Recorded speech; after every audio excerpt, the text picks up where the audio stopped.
Hello, this is Marisol Solarte, psychotherapist and consultant, and this is the Resilience and Resistance Podcast, a podcast about successful Black, Indigenous women of color who have overcome trauma and become resilient.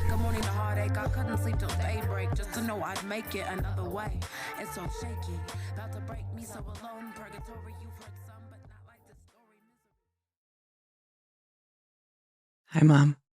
Hi, Mari. So today we have a special guest on the podcast, my mom, Blanca Perez-Solarte. Yes. And I thought this would be an interesting conversation to have more often than not, obviously, based on the intent and purpose of the podcast. I have women who are professionals or have some, professional success. And I thought it would be interesting to have a conversation with my mom to learn more about her. And I think that these are conversations that we typically don't get to hear. You're right. Yeah. I grew up in Carpentersville, Illinois. Shout out to Carpentersville. But tell me where you are from originally. I am from Mission, Texas, a small little town close to the border of Mexico, which would be Reynosa, Tamaulipas. Mm-hmm. So it would be more like the valley that they would call in Texas. Yeah. Southern Texas. Yeah. So border town. Border town. Mm-hmm. And how would you describe Mission? It was a small little town. Basically, there was nothing there. We did have like 3 theaters. It's just, Mexican bakeries. Yeah. Basically, everybody knew each other. Like we knew everyone, in the neighborhood. Yeah. Yeah. So, yeah. Yeah. And you grew up with your grandparents. I grew up with my grandparents, yes. Uh-huh. Yeah, which that would be Guadalupe Santos and Edina Santos. Yeah. Yeah. And so tell me a little bit more, give me a little bit more history. So my grandmother, Guadalupe Santos, who was named after her father, Guadalupe Santos. Yes. So Lupe Santos was how old when you were born? Just call her Lupina. In the neighborhood, she's known as Ma. Yeah. But so Lupina was how old when you were born? 16. Mm-hmm. And when I was born. And how did she meet your dad? Actually, they met working on the cotton fields down south. My dad and his brothers were, the supervisors, I guess you would say, in I guess the place where they were looking for work. Mm-hmm. So they started working on the cotton fields. I guess my dad saw her, fell in love. So that's how they met, was working in the cotton fields. Yeah. And so then they had 2 kids, you and me and my brother Joe. Yeah. Yeah. And you all are like Irish twins. Yes, we're about 10 months apart. Yeah. And so how long were they together? They were together. I was about 2 years old. Mm-hmm. And then they separated. Mm-hmm. After that, I never saw my dad or, being so small at 2, I don't even remember. You don't have any memories? Any memories of him. So, so then we were raised by our grandparents. Mm-hmm. And it was great. My mom is a single mom, had to work a lot. We barely saw her. Yeah. So to me, my grandparents were actually like my parents. Yeah. Yeah. Which was great. I never even thought about, having missed my father because my grandfather was always there. So yeah. It wasn't, when you're little, you don't think, I never thought about, my dad. Yeah, he just took that role of He your just dad. took that role, yeah. Yeah. And in Mission, growing up and living with my grandparents or my great-grandparents, your grandparents, where did they live? What was the neighborhood like? The neighborhood was pretty rough. Mm-hmm. It was a rough neighborhood. The thing was, there was no one richer or poorer than the other. We were all the same. Mm-hmm. So we used to help each other a lot. Yeah. It was funny because when one person would grow out of their shoes, it would be handed down to the other one. Yeah. To anybody in the neighborhood. Yeah. Not just family. Yeah. So, which was good. We helped each other. We had a little store in the back of the house, a little tiny store, corner store. Mm-hmm. And, we would go and, just get bread or milk or whatever we needed. And the owners there would, like in Spanish, they would say fiar, mm-hmm. which they would have like a little countdown with your name. Like if you buy something, they would add it to what you owe. Yeah, yeah. And then whenever you would have the money, you could go and pay. Yeah, yeah. It was like they had a running account and they knew that you would pay it. They had an account, for the whole neighborhood. Yeah. And then when you could pay it, you paid it. Which was great because, half of the time we didn't have any money. Yeah. So that helped out a lot of the families in the neighborhood. Yeah. And what did your grandfather do? My grandfather worked in the fields. He worked in the orange fields,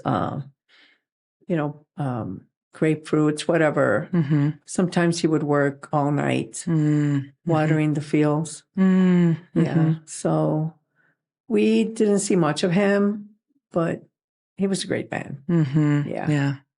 For sure. Yeah. And so it was you and your brother who lived with them. Were there other people who lived in that house? Well, yeah, my mom and my 3 aunts and my grandma and my grandpa. And we lived in believe it or not, a 3-room house. It wasn't even 3 rooms. It wasn't even 3 bedrooms. It was the living room, 1 huge bedroom, and kitchen. Yeah. So we all, all the beds were like almost right next to each other. We had a little shed in the back, which, we would shower. And so as a little kid, I would have to warm up the water, go in the back, fill up a big tub of water and put the hot water in there just to even get warm water. Yeah. And that's how we took showers. Wow. When do you remember they actually built the indoor shower and bathroom? The indoor shower was built, I say, probably about 1970. Well, maybe a little bit before that. So you were older. Yeah, I was older. Yeah. But we were so excited that we were going to have an indoor shower and indoor bathroom. I remember you telling a story how you would when they were building that you guys would go in and you would sweep the dirt? Yeah, we would, yeah. It was just not even, it was just like cement. And we would go in there and we were like, oh my God, we're so excited. We actually have, our own bedroom. Yeah. Yeah. Which, they saved a lot for that house. They worked hard. Yeah.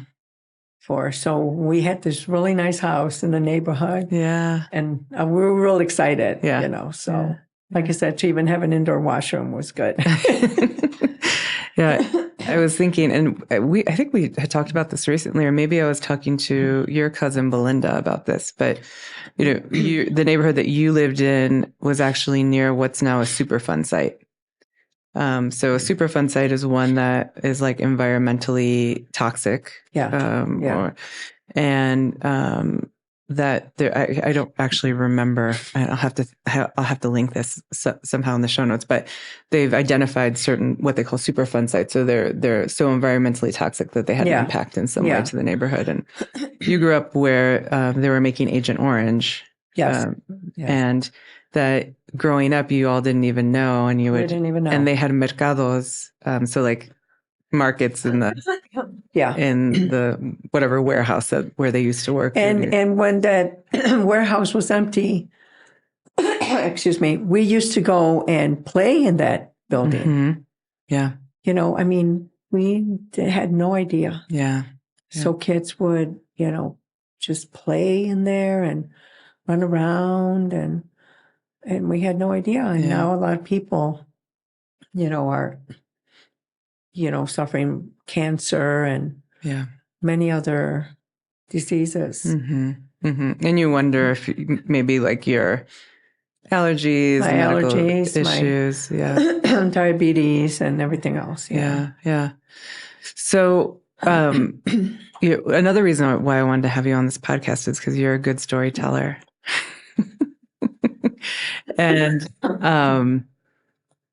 And you tell the story about when you first met your dad.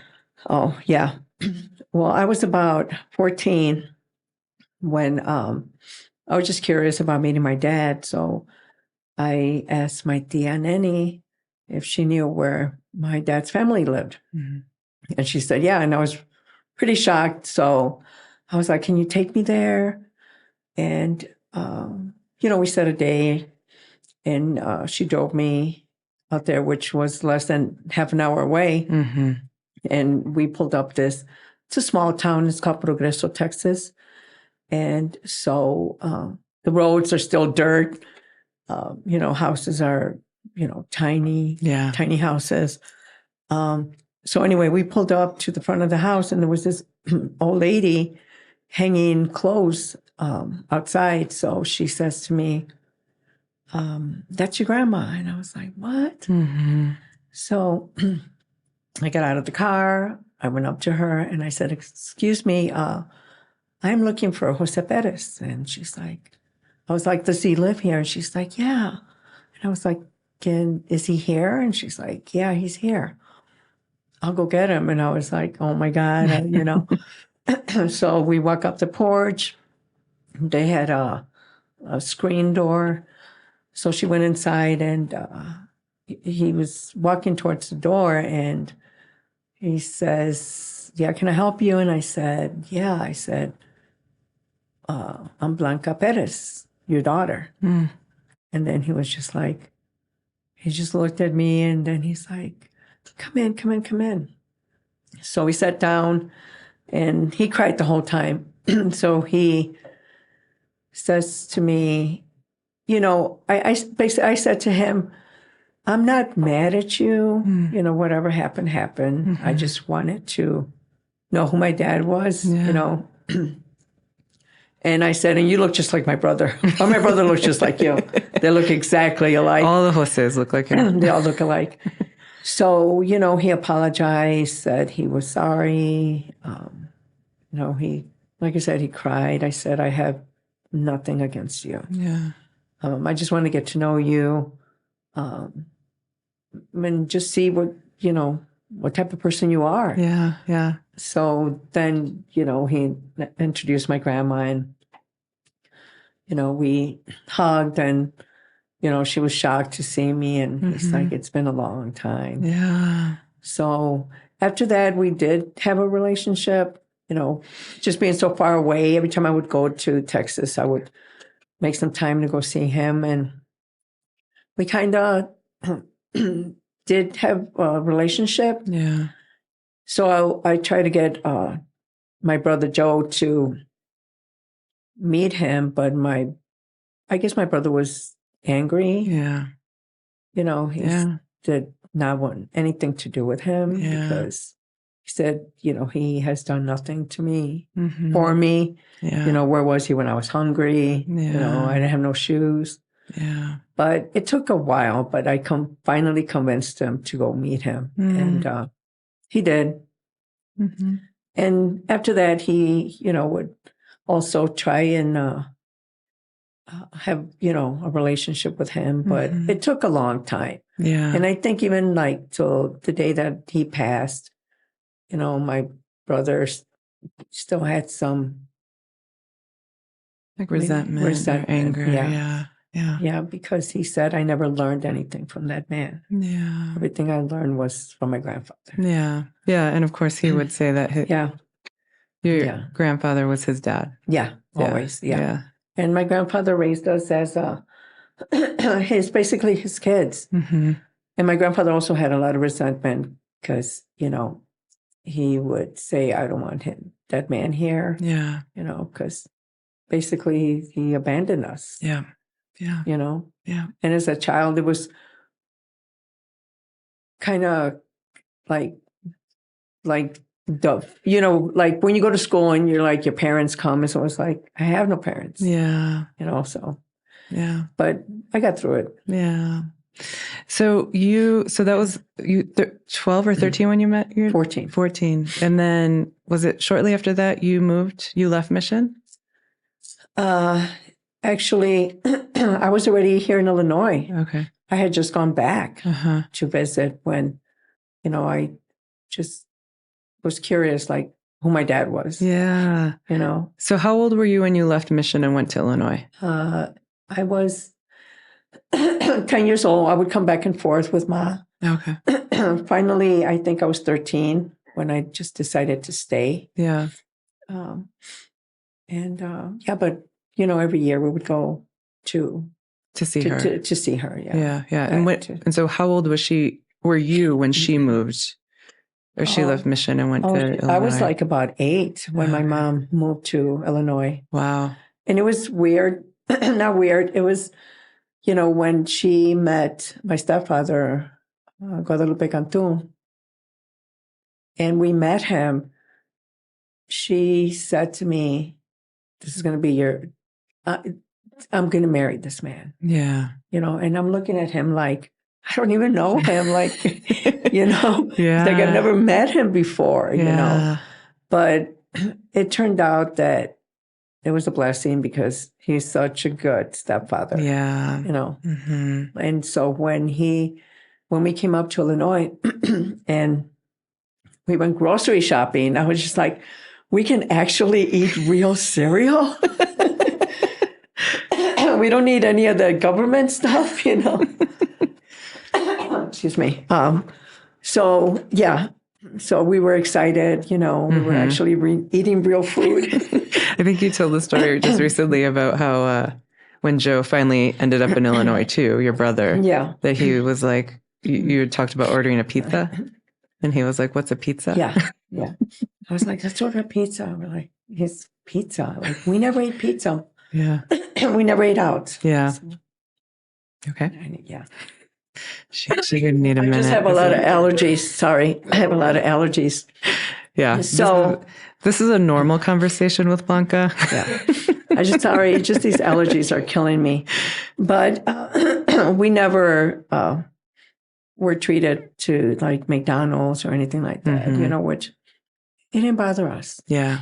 We would eat beans and rice and tortillas and we were fine. Mm-hmm. We never complained. Yeah. And a big glass of Kool-Aid. We had to have that Kool-Aid, man. I'm telling you, we would fight for that Kool-Aid. The school was like, it was so funny because Grandma only had like so many glasses and there was this big giant one. So every time when the ring would bell to go out for lunch, we would run home to see who would grab the biggest glass because we know we would get that big Kool-Aid. That's a special treat. That was a special treat, yeah. So then you ended up living permanently in Illinois, in Carpentersville. Yeah. And so that was like around 13, 14, around that time. Yeah. And was it hard? Was it a hard transition to go from Mission? Yeah. It was hard because at that time in Carpentersville, there wasn't a lot of Latinos. Mm-hmm. So it was kind of hard for me to adjust, coming from a town that's, 100% basically Mexican, or 95%. To a place where there's hardly any Latinos. Yeah. But I slowly started making friends. I made real good friends with Nora Sandoval. Shout out to Nora. Shout out to Nora and Gloria Jimenez. So we had like a little group, and even in the neighborhood, Latino families, which a lot of them actually came from the valley, which was weird. Yeah. We would help each other as far as like, the moms like babysitting each other's kids. And so, we were pretty close. Yeah. Yeah. It's like you found yourself in the neighborhood. You found your people in the neighborhood that could support you and support. Yeah. Yeah. Yeah. There was a lot of, I would say, prejudice, against, because there wasn't a lot of Latinos at that time. So, I kind of had to deal with that too, which I never did have to deal with that. Yeah. So it's something, of course, different. It's, but I just never, me. Yeah, I know you. I never let anybody push me down or nothing like that. So then tell me how you met my dad. Actually, it was funny. I was walking home and he was riding a bike with your tia, Luz. And I guess they were lost because they had just moved in the neighborhood. And I was just like, oh, he's kind of cute, So didn't think anything of it. Went home, I guess a couple weeks later, Edgar and Saulo Knapp. My first cousin. Your first cousins, which we knew from the neighborhood because, they would show up and they would always dance for us. And so, they just came up and said, hey, my uncle, likes you or has a crush on you. I'm like, who is your uncle? So that's how we met, so. And he had just recently come to live in Carpentersville from Colombia. Yeah. So it was funny because he knew no English. And I mean, a lot of words, Colombian words, which they used slang, which I didn't really understand. So, but we got your Spanglish. Yeah, it's my Spanglish and his Spanish. And his Spanish, yeah. I mean, we kind of knew, like. You made it through. We made it through. And so how long after was I born? Well, it's like a year after.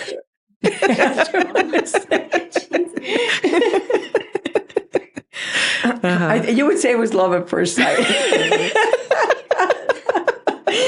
You knew you wanted to be with him. I wanted to be with him, yeah. So why not throw a baby in the mix? Hey, you got to remember, there wasn't a lot of Latinos in town, okay? You had to pick a good one. I had to pick a good one. And keep it. And keep him, yeah.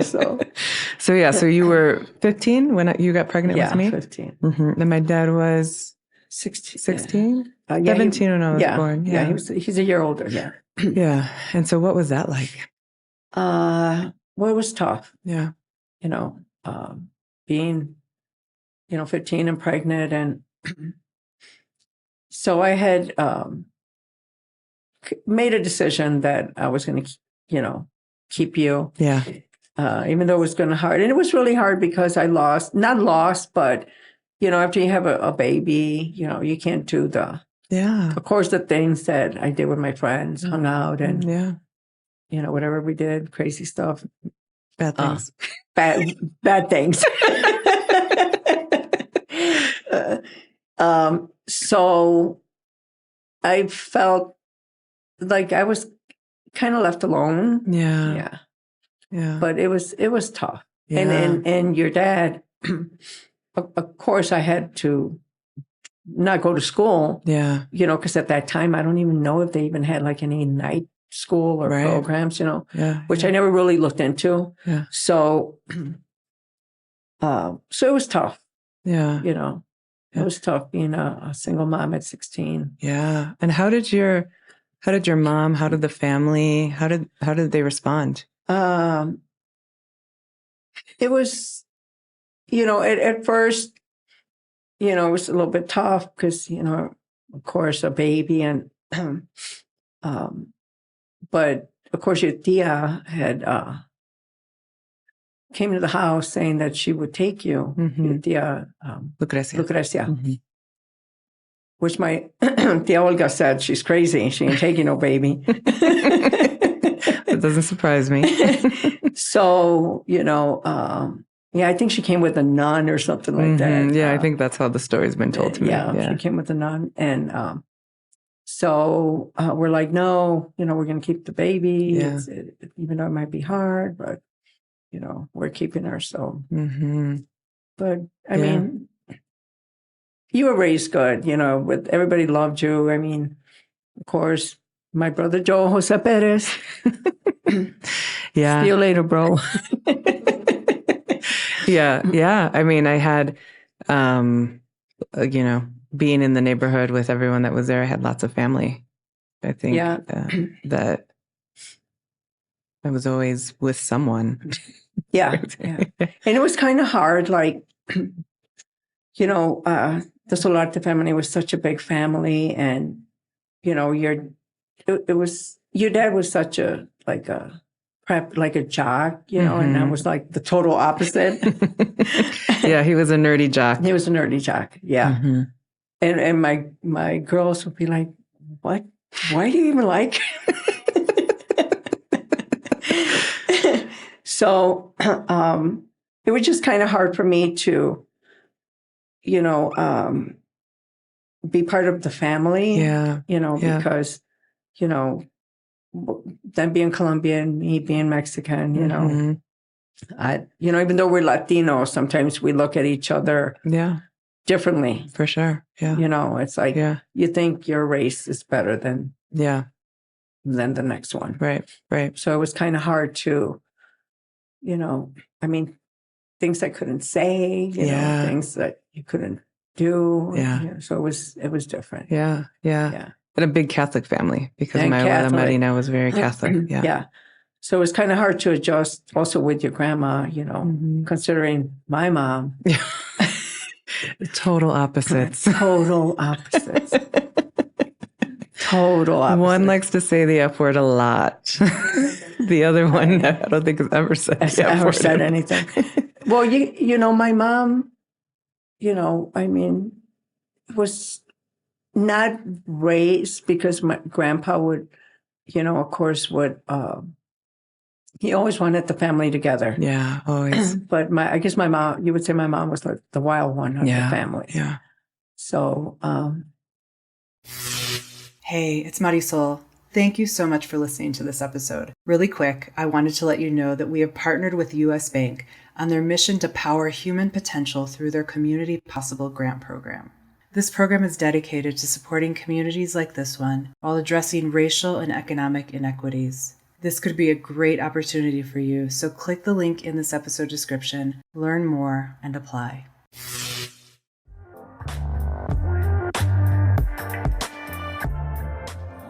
But like I said, it took me some time. To adjust to everyone. Everything. And so you ended up having to drop out of school. And then you got your GED later. I got my GED when I was 20, I think. Yeah. And then how did my dad respond? Like, initially, like having to tell him that you're pregnant and he's still in school. And well, at first, when, I told him I was pregnant, he was just like, I guess he wasn't sure whether he wanted to stick around. Yeah.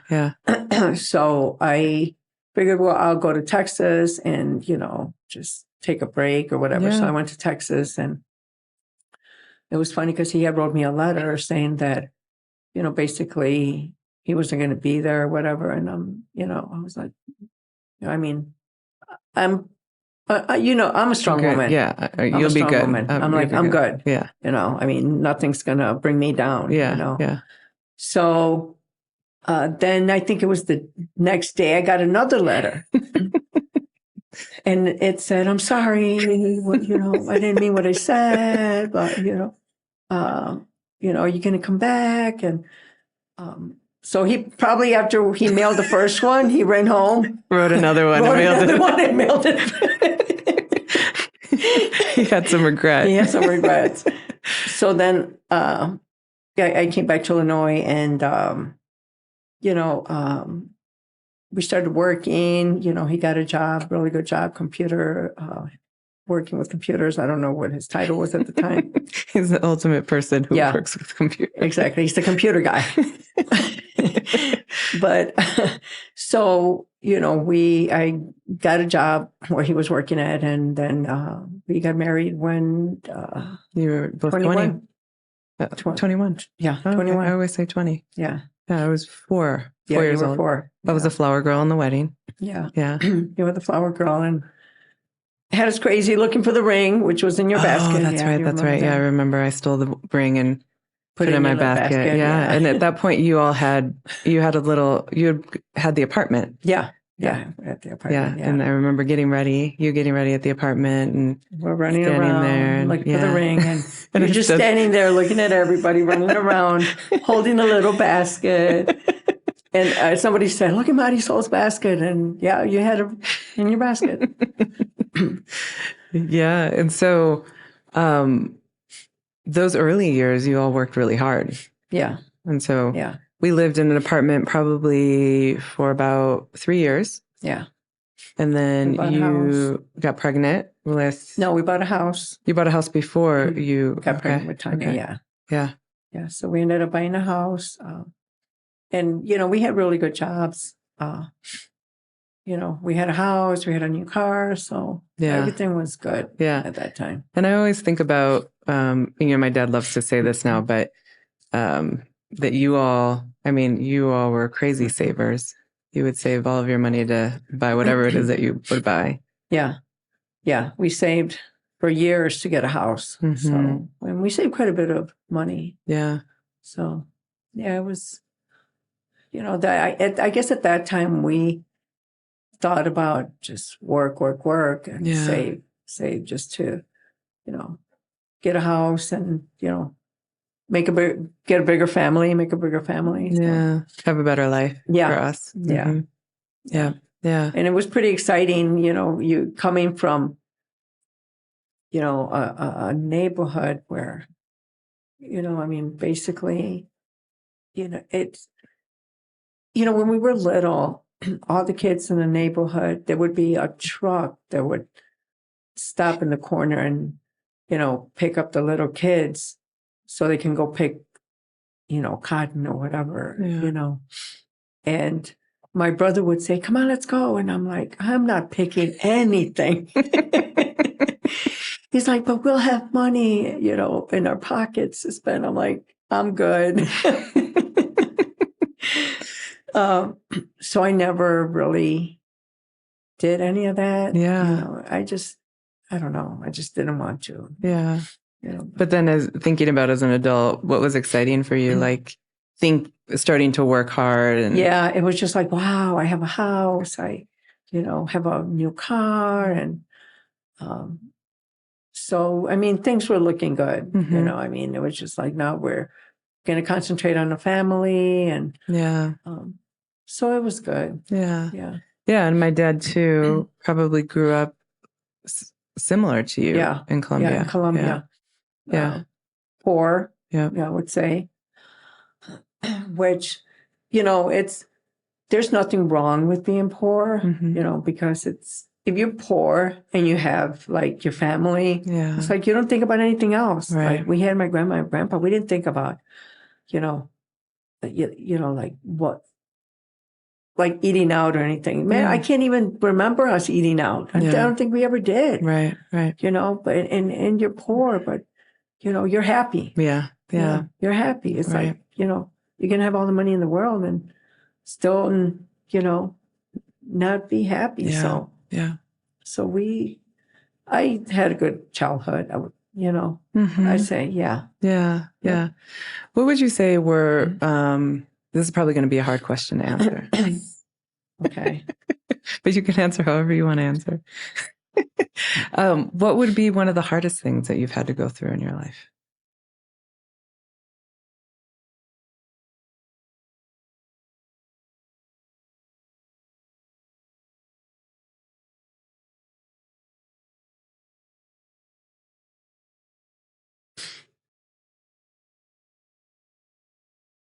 just losing my grandpa. Yeah.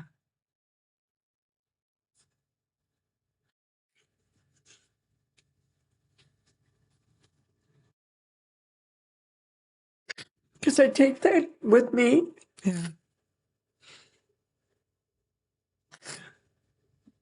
Every day. Yeah. I know. That he just works so hard Yeah. to take care of us when my dad lived like half an hour away and he couldn't even stop by. Yeah.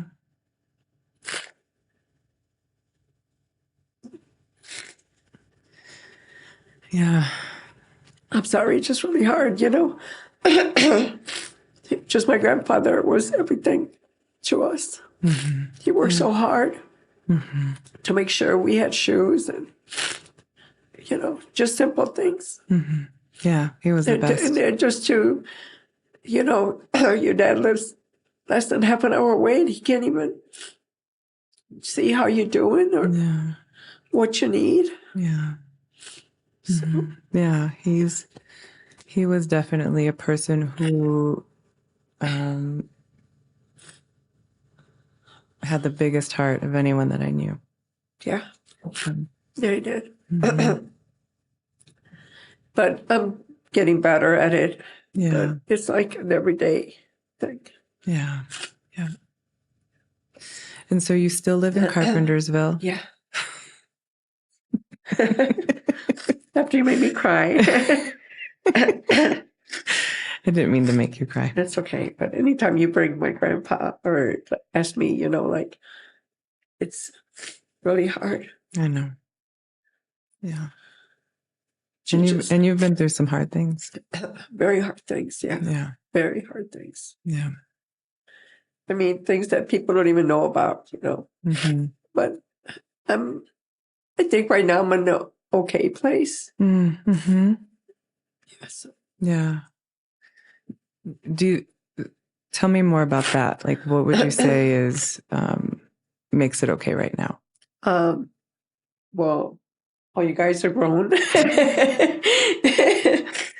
I think now I'm at my point where, okay, you know, there's a lot of regrets, you know, that I have. But I think it's just, you know, seeing that you guys are okay. Mm. You know, and I think that's a thing that Grandpa would always be like, are you guys okay? Yeah. You know? And I see that, you know, like if I was to leave tomorrow, I don't have to worry about, you know, because I think you guys would be okay. You know? Yeah. So, Yeah. yeah. Feeling like you raised your children and now they're. Yeah. Mm-hmm. Yeah. And so I think I'm trying to more like, I really don't want to talk too much about myself. Is that we shouldn't have done this counseling. Maybe we should talk about something else. Let's talk about Seaville. I was trying to make that transition for you, but what were you going to say before that about yourself? I'm just at the point where, I mean, I'm, you know, trying to just heal. Yeah. Because, you know, just, you know, and I think a lot of people would identify like, you know, everyone goes through struggles, you know, everyone. So, but, you know, I had a decent life. I said, like my grandparents, you know, thank God for them. And, but yeah. And so you had, after me, you had two more kids with my dad. Yes. And then you all divorced in 1999. The divorce went through, around 1998, 99. Yeah. And then you had two more kids. Two more. Miguel and Myra. Bam Bam and Myra. Bam Bam and Myra. Yeah. AKA Bam. I think I'm still the only one who ever calls him Miguel. Yeah. If you call him Miguel, he's like, what? You call him Miguel and then you call Mom Blanca. It's true. We have a gallery today. My little sister Myra is here watching. But so you have 5 kids. Yes. Mm-hmm. Which at the beginning, I was only going to have 2. Yeah. And then I ended 5. Yeah. And so there's a big spread between 23 years right between the oldest and the youngest. and CJ, yeah. Yeah. Yeah. 20. I'm the oldest. Oh, between you. Yeah. But how is that now? You know, they're adults and you're at the end of like having to raise these kids. What do you hope for the next, like the kind of this last phase of moving toward retirement and not having to work as hard, hopefully? I know. I've worked so hard my whole life. I don't know yet. You know, one day at a time. I take it one day at a time. Mm-hmm. I just, don't really plan ahead because sometimes I don't want to be disappointed. So I just take it one day at a time. Mm-hmm. Yeah, that makes sense. That's the only thing. Yeah. Mm-hmm. Do you think you'll ever leave Carpentersville? I can't leave the hood. I can't.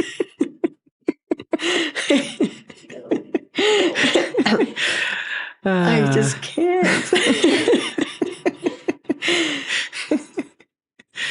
It's here, Carpentersville. Of course. I would say it's like 90% Latino Mexican. Mm-hmm. Like, I know everyone down the street. Mm-hmm. It's just the atmosphere. Mm-hmm. I mean, you hear the music here, you hear the music over there. You get out in the mornings, everybody's outside talking, singing. The neighbors across the street are always singing with their music. I don't want to walk outside and see nothing. Yeah. No kids playing outside. You got all the kids playing outside, playing soccer, playing, Yeah. I just can't. Yeah. It's like you're born in the hood, you stay in the hood. Yeah. So, and a question to you. Oh, okay. Yeah, so, so how do you feel like when they say, "Oh, your mom, Marisol, like, where does she live?" How do I feel about you being in Carpentersville, like staying there? Well, no one knows where Carpentersville is. I'm sorry. To all my people from Carpentersville. Yeah. Shout out to Zero. So when you're saying like my mom still lives in the hood. Yeah. What is that like for me now? Yeah. I don't know. I think I feel. Yeah, I have this weird relationship with Carpentersville. I feel like because. I lived there, grew up there my whole life until we moved when I was in high school. Right. And so I feel like that's where I'm from, for sure. That like shaped my identity and who I am. And, your family, your side of the family, my aunts and uncles, they all lived close by. Yeah. And then from my dad's side of the family, everyone lived in the same neighborhood. And so I feel like I was really lucky growing up that way. Yeah. But I don't feel I don't feel ashamed about being from there or that you still are there. Yeah. I think what I think about the most, to be honest, is it feels like there's the part of me, I think now, that feels like so much, there are parts of your life that are so still hard because of Carpentersville. That's the part that makes me want you to get out. Do you know what I mean? Yeah. Like, it's not about Carpentersville. That's like, there are things that are there that are hard to escape that I want you to be able to live the next part of your life away from that. Yeah. Yeah. But I think now that I'm heading towards retirement, I'm going to travel. I want to do so many months here in Denver, in Texas, with my family, and then come back to Illinois, not just be in one spot. Yeah. And even if I go back to Texas, I'm still in the hood over there.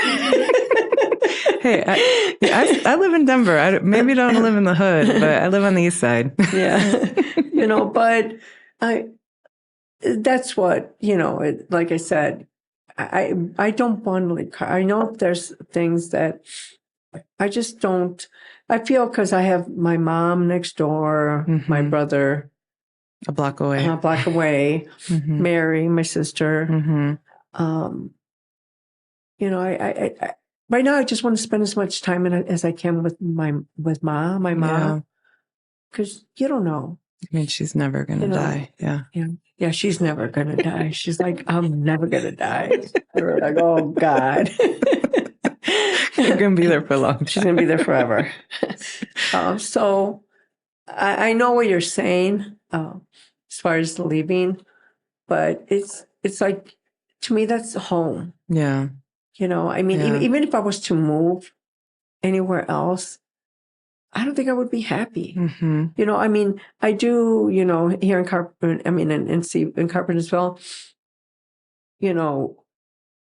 do have, issues or whatever. Right. But most of the time I'm happy there. Do you know what I'm saying? It's like that's like me. It's like I'm good there. Do you feel like, so from your perspective in terms of what I think, if this makes sense, do you feel like I only see the bad things that happen in Carpentersville? Probably. Yeah. Yeah. I mean, there's good things too, Yeah. that I see there too. It's not like I can't get out of there. I just don't want to. Yeah. Do you, and for you, like having had a daughter so young, what has it been like for you? Because I would probably say that because I'm the oldest, because you all were young, and essentially we grew up together. Yeah. That what is that like? Like thinking about your relationship to me now, like how would you describe it? Like our relationship now?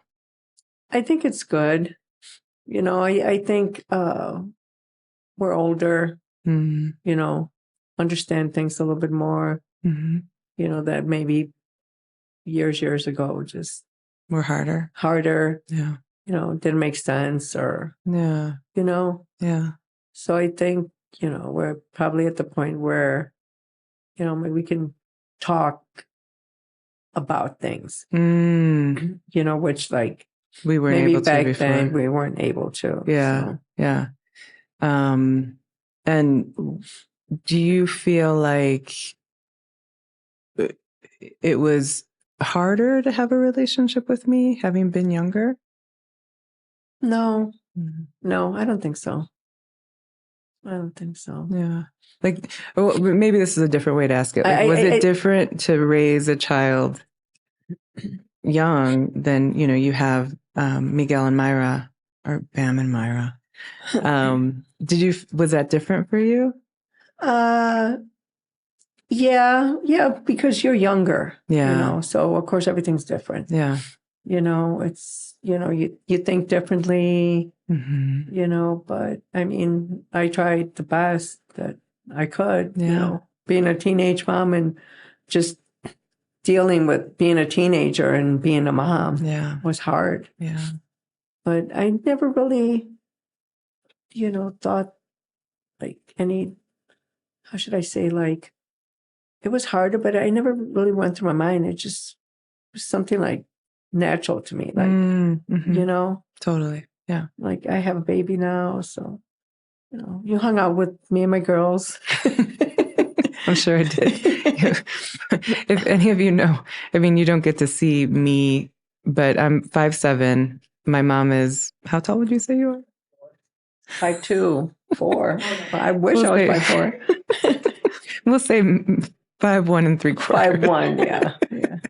And she was on. tiny. Yeah. This poor tiny woman who had to carry around this giant baby. Giant baby, which was like 8'5". Yes. Yeah. But No. it was, I mean, it was, I wouldn't take it back. Yeah. You know, maybe, you know, just done things a little bit differently, but Yeah. I wouldn't take it back. Yeah. So, yeah. Well, thanks for being a guest on this podcast, Mom. Thank you. How was it? It was good. At first, I was, you know, when she told me about it, I was like, I guess. But yeah, I'm not as nervous as I thought I was going to be. That's good. Yeah. That's good. Well, thank you for always working hard. Thanks for being a good mom. I appreciate you. Thank you. And well, I guess hi to everybody in the barrel. All right. Thanks for being a guest, Mom. Thanks for being here today. All right. Thanks.